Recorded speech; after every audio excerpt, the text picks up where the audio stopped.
Bien-aimés frères et sœurs, vous connaîtrez la vérité et la vérité vous affranchira. Ça, c'est pas moi qui le dis, c'est la Bible qui le dit.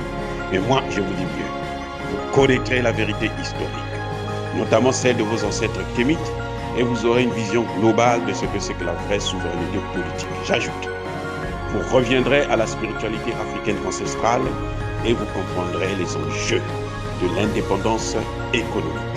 Et pour terminer, vous accepterez votre identité culturelle kémite et vous obtiendrez deux choses. La première, c'est la paix. La seconde, c'est le développement, à une condition. L'unité de toute l'Afrique noire, l'unité de tous les Noirs du monde entier. Otep à tous, bienvenue sur la chaîne des panafricanistes par essence, par conviction et par excellence. Celle des citoyens kémites par nécessité et obligation de combat. Nous sommes une chaîne qui n'est guidée que par nos ancêtres et rien que par les ancêtres qui appartiennent à l'égrégore du monde noir. Par conséquent, nous ne croyons en aucun Dieu venu de l'étranger. Toutefois, cette vidéo n'est aucunement destinée à inciter à la haine ou à la violence, car nous menons un combat qui est d'abord et avant tout spirituel, intellectuel et démocratique. Ensuite, il est politique, géopolitique et géostratégique, contre l'impérialisme, le colonialisme, le néocolonialisme et l'endocolonat, qui sont tous qualifiés de crimes contre l'humanité. Nous menons ce combat sur la base du principe fondamental que nous avons hérité de nos ancêtres kémites, qui est celui de la Mahat, c'est-à-dire solidarité, vérité et justice. Vous êtes donc en droit de connaître la vérité et nous avons l'obligation de vous dire la vérité, rien que la vérité, afin que justice soit rendue au continent africain. Et ça, c'est notre modeste contribution dans cette noble lutte en faveur de la souveraineté, la dignité, la solidarité et l'unité africaine. C'est exactement ça que nous appelons le panafricanisme. Bien-aimés frères et sœurs, vous avez vu le scandale qu'il y a eu en Afrique du Sud, où l'ambassadeur sud-africain des États-Unis en Afrique du Sud va déclarer que l'Afrique du Sud a donné des armes à la Russie. Waouh, c'est inquiétant, c'est compliqué. Et il va jurer sur sa tête. Ça, c'est sa preuve. Il dit, je jure sur ma tête. Si je meurs, donc je meurs. S'il veut mourir, il n'a qu'à se suicider au lieu d'emmerder les gens. Il n'a aucune preuve, mais il fait une déclaration comme ça. Vous voyez comment on utilise les hommes noirs aux États-Unis. Quand vous voyez un noir aux États-Unis, qui a un poste important, surtout dans nos pays en matière de politique extérieure, il faut beaucoup se méfier. Parce qu'ils viennent pour détruire. Ils viennent pour détruire le noir lui-même. On l'a vu, le plus grand exemple, c'était Barack Obama. C'est lui qui est venu détruire la Côte d'Ivoire, détruire la Libye, parce qu'on l'a envoyé pour ça. C'est lui qui a installé la première base militaire américaine au Niger. Donc, c'est lui qui a installé l'outil de domination des États-Unis sur son propre peuple, c'est-à-dire que les Africains, ses frères. Et là, l'ambassadeur des États-Unis en Afrique du Sud, c'est un noir. C'est pas un blanc, c'est un noir. Il fait une déclaration aussi tapageuse. Il ne passe même pas par les voies diplomatiques pour s'adresser au ministre des Affaires étrangères pour expliquer, discuter avec lui. Non, non, non. Il va directement aux conférences de presse et puis allez, il bombarde. Et on s'est rendu compte que tout est faux. Il n'a apporté aucune preuve. La seule preuve qu'il a apportée, c'est que moi je jure sur ma tête. C'est quoi ça? C'est quoi? L'Afrique du Sud a un autre problème, un vrai problème. C'est que l'opposition sud-africaine, c'est une opposition blanche. Donc, une opposition étrangère. Il y a le parti des Noirs et il y a le parti des Blancs. Il y a des villes où les Noirs n'ont pas droit d'y avoir accès.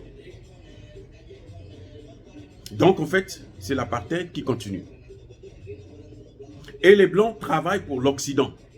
Ils ne travaillent pas pour l'intérêt de l'Afrique du Sud. Parce que l'intérêt de l'Afrique du Sud, eux, ils contrôlent l'économie.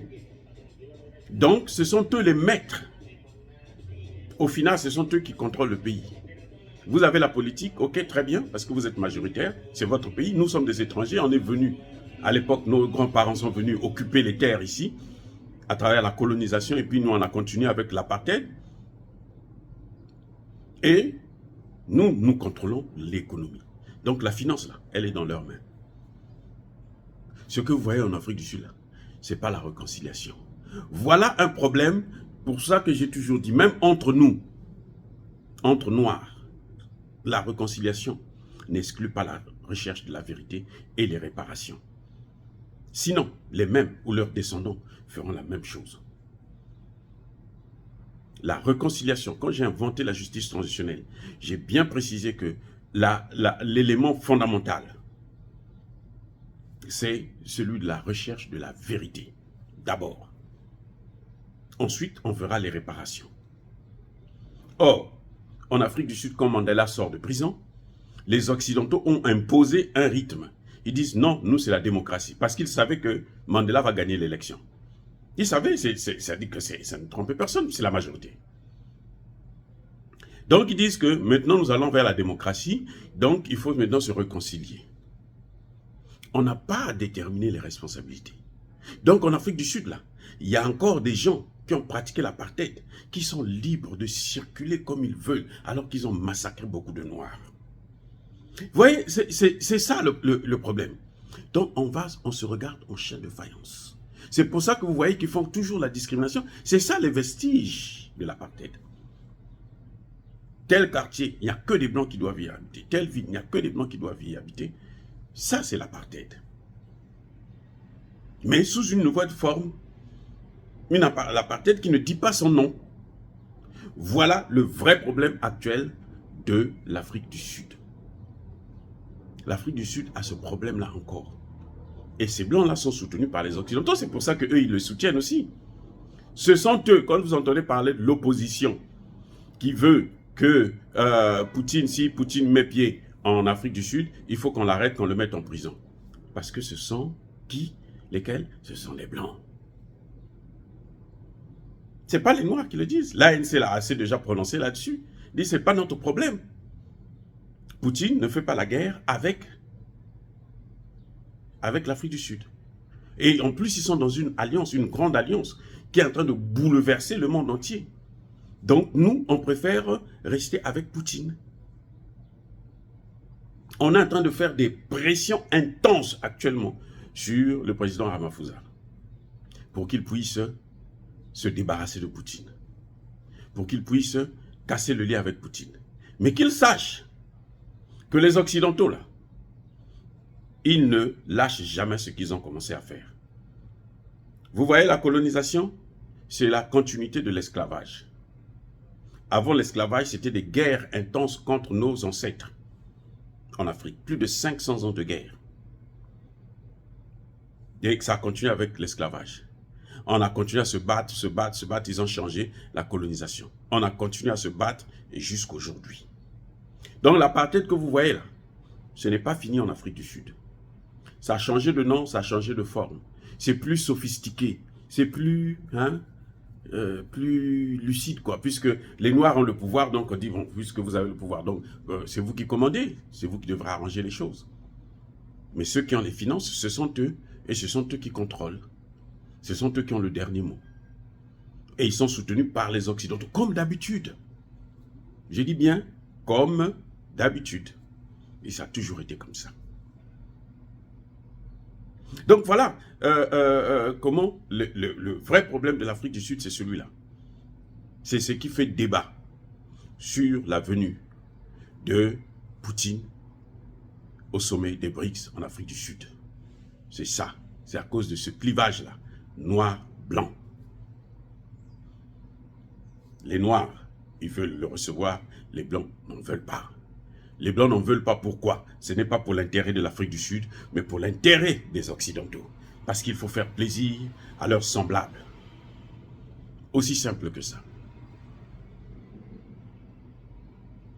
Et Vous voyez, cet ambassadeur, vous allez me dire, mais l'ambassadeur là, il est noir, pourquoi il a fait ça comme si... Mais l'ambassadeur, il est noir, c'est ça qu'on appelle le nègre de maison. Oui, il est noir, mais c'est ça qu'on appelle le nègre de maison. Aujourd'hui là, le nègre de maison, c'est comme ça qu'il se comporte. Pendant l'esclavage, le nègre de maison travaillait dans la maison du blanc. Aujourd'hui, le nègre de maison, c'est celui-là qu'on utilise comme ça, comme on a utilisé Barack Obama. Il a été le nègre de maison. Parce que l'objectif, c'était maintenant toucher l'Afrique. C'était maintenant pénétrer l'Afrique. C'est pour ça que c'est Barack Obama qui vient avec il faut les droits de l'homme, les ceci, les cela. Si vous ne faites pas ceci, nous on ne parle pas avec vous, nous on ne vous donne pas l'argent. Barack Obama a passé 8 ans. Les Africains n'ont rien reçu. Rien. Il avait promis, lors du premier sommet Afrique et USA, il avait promis 60 millions ou milliards. Ce n'est jamais venu. Je vous le rappelle, c'est jamais venu. Biden a promis 50 là, c'est jamais venu. Et ça viendra jamais. Ne vous leurrez pas. Battez-vous avec ceux qui vous aiment, ceux qui ont toujours été avec vous, ceux qui vous aident à vous défendre, ceux qui vous assistent, ceux qui marchent avec vous, ceux qui ne sont pas avec vous. Oubliez-les, menez votre combat sans se référer à eux. Si vous attendez l'aide, de toutes les façons, l'Afrique est le continent le plus riche, donc il n'a pas le droit de vivre par rapport à l'aide. L'aide n'a jamais développé un seul pays au monde. Dire cela, c'est inciter à la haine ou à la violence, non.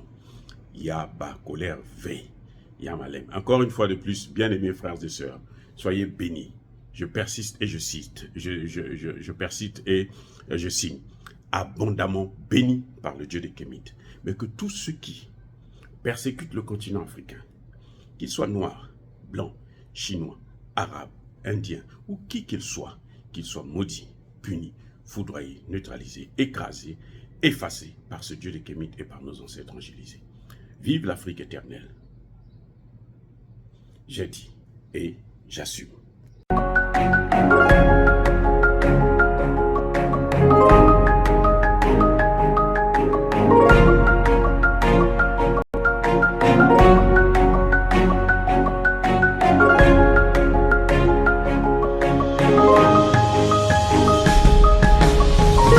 Eux, ils marchent par la foi et non par la vue. Mais moi, je vous conseille vivement de marcher par la connaissance scientifique et historique, notamment celle de nos ancêtres kémites, par les 5 sens et par l'intelligence. À vous, à Pierre.